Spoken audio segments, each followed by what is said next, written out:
Assalamualaikum warahmatullahi wabarakatuh.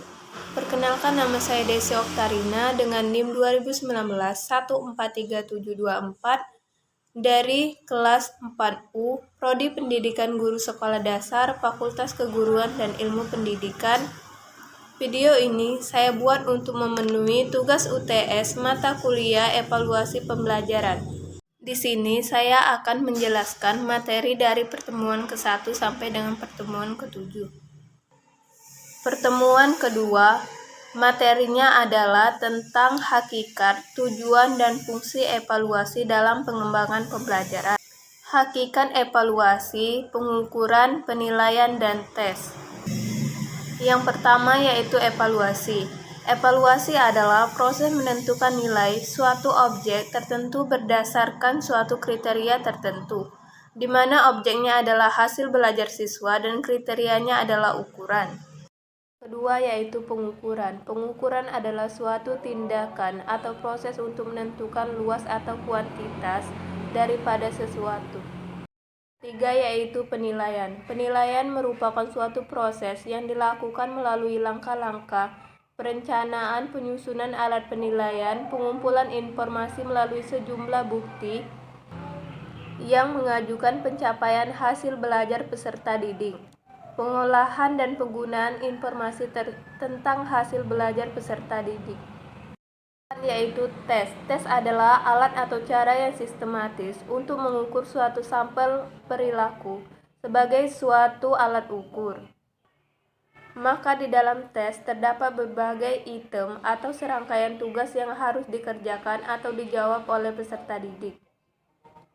Tes yang baik adalah tes yang memenuhi persyaratan validitas, ketepatan atau kesahihan, dan reliabilitas, ketetapan atau keajegan. Selanjutnya yaitu kedudukan, tujuan, fungsi, dan prinsip evaluasi. Yang pertama yaitu kedudukan evaluasi. Proses pendidikan merupakan proses pemanusiaan manusia, di mana di dalamnya terjadi proses membudayakan dan memberadabkan manusia. Agar terbentuk manusia yang berbudaya dan beradab, maka diperlukan transformasi kebudayaan dan peradaban. Masukan dalam proses pendidikan adalah siswa dengan segala karakteristik dan keunikannya. Untuk memastikan karakteristik dan keunikan siswa yang akan masuk dalam transformasi, diperlukan evaluasi terhadap masukan. Transformasi dalam proses pendidikan adalah proses untuk membudayakan atau memberadabkan siswa. Keberhasilan transformasi untuk menghasilkan keluaran seperti yang diharapkan dipenuhi atau ditentukan oleh bekerjanya komponen atau unsur yang ada dalam lembaga pendidikan. Yang kedua yaitu tujuan evaluasi pembelajaran. Tujuan utama melakukan evaluasi dalam pendidikan adalah untuk mendapatkan informasi yang akurat mengenai pencapaian tujuan instruksional oleh siswa. Yang ketiga yaitu fungsi evaluasi. 1. Evaluasi berfungsi selektif. 2. Evaluasi berfungsi diagnostik. 3. Evaluasi berfungsi sebagai penempatan. 4. Evaluasi berfungsi sebagai pengukuran keberhasilan. Yang keempat yaitu prinsip evaluasi. Evaluasi hasil belajar dikatakan terlaksana dengan baik apabila dalam pelaksanaannya senantiasa berpegang pada 3 prinsip dasar berikut ini. 1. Prinsip keseluruhan. Yang dimaksud dengan evaluasi yang berprinsip keseluruhan atau menyeluruh atau komprehensif adalah evaluasi tersebut dilaksanakan secara bulat, utuh, menyeluruh. Maksud dari pernyataan ini adalah bahwa dalam pelaksanaan evaluasi tidak dapat dilaksanakan secara terpisah, tetapi mencakup berbagai aspek yang dapat menggambarkan perkembangan atau perubahan tingkah laku yang terjadi pada diri peserta didik sebagai makhluk hidup bukan benda mati. 2. Prinsip kesinambungan. Istilah lain dari prinsip ini adalah kontinuitas. Penilaian berkesinambungan ini artinya adalah penilaian yang dilakukan secara terus-menerus, sambung-menyambung dari waktu ke waktu. Ketiga, prinsip objektivitas. Prinsip objektivitas mengandung makna bahwa evaluasi hasil belajar terlepas dari faktor-faktor yang sifatnya subjektif. Pertemuan ketiga dan keempat. Contoh prinsip-prinsip evaluasi. 1. Prinsip keseluruhan. Contohnya, dalam penilaian hasil akhir belajar, guru mengumpulkan berbagai aktivitas siswa. Dalam catatan sebelumnya, penilaian-penilaian yang dikumpulkan mulai dari pengetahuan, keterampilan, kehadiran, dan penilaian-penilaian sikap peserta didik. Semua hal tersebut dikumpulkan menjadi satu dan menghasilkan nilai. 2. Prinsip berkesinambungan. Contohnya, guru melakukan KBM secara terencana, guru menjelaskan materi-materi setiap pertemuan, guru berikan tugas dan mengadakan ulangan harian, ujian tengah semester, serta ujian akhir semester. Semua dilakukan secara terus-menerus dan bertahap, dan dari setiap tahap tersebut, guru mengumpulkan informasi yang akan diolah untuk menghasilkan nilai. Ketiga, prinsip objektivitas. Contohnya, pemberian nilai haruslah berdasarkan kemampuan siswa. Pertemuan kelima, membahas materi tentang ranah kognitif, ranah afektif, dan ranah psikomotor. Yang pertama yaitu ranah kognitif, yang berisi perilaku-perilaku yang menekankan aspek intelektual seperti pengetahuan, pengertian, dan keterampilan berpikir. Yang kedua yaitu ranah afektif, berisi perilaku-perilaku yang menekankan aspek perasaan dan emosi, seperti minat, sikap, apresiasi, dan cara penyesuaian diri.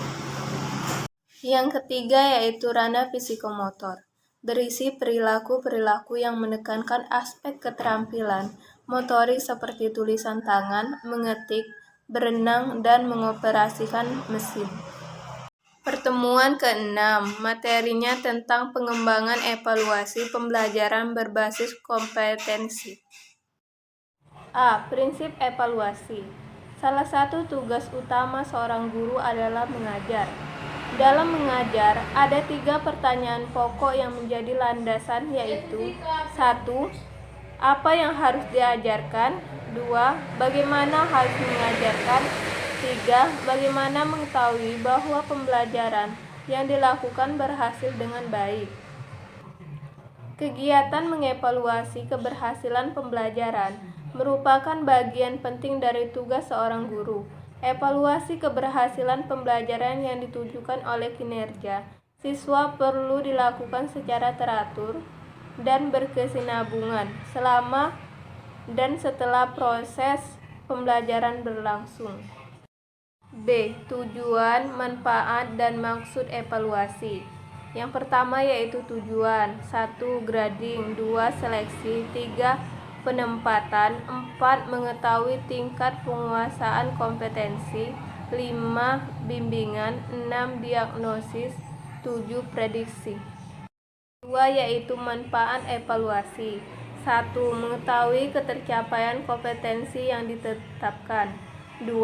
Mengetahui perkembangan kemampuan siswa. 3. Mengetahui kesulitan siswa. 4. Memotivasi siswa untuk belajar. 5. Meningkatkan kualitas pembelajaran. Dan 6. Menjadi bahan pertimbangan pengambilan keputusan. Ketiga yaitu maksud evaluasi. 1. Perbaikan sistem. 2. Pertanggungjawaban kepada pemerintah dan masyarakat. 3. Penentuan tindak lanjut pengembangan.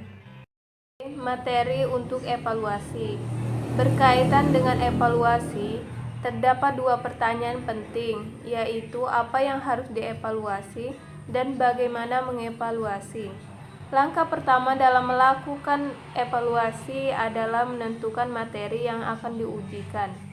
Materi yang diujikan hendaknya merupakan materi yang sangat penting.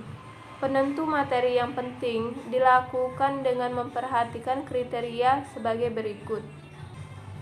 1. Urgensi. 2. Kontinuitas. 3. Relevansi. 4. Keterpakaian. Teknik evaluasi. Secara umum, Teknik evaluasi dapat dibedakan menjadi teknik tes dan teknik non-tes. Pertama yaitu teknik tes. Teknik evaluasi melalui tes meliputi tes tertulis dan tes lisan. Tes perbuatan, tes tertulis menghendaki siswa memberikan jawaban secara tertulis. Teknik non-tes. Teknik evaluasi non-tes dilakukan melalui pengamatan observasi, penugasan, portofolio, dan wawancara. Teknik observasi dilakukan oleh guru untuk mendapatkan informasi tentang siswa dengan mengamati tingkah laku, penampilan atau kinerja, dan kemampuannya selama kegiatan observasi berlangsung. Pertemuan ketujuh, materinya tentang validitas dan reliabilitas tes hasil belajar. Validitas berasal dari kata validity, yang mempunyai arti sejauh mana ketepatan dan kecermatan suatu alat ukur dalam melakukan fungsi ukurnya. Validitas tes bisa juga disebut sebagai kesahihan.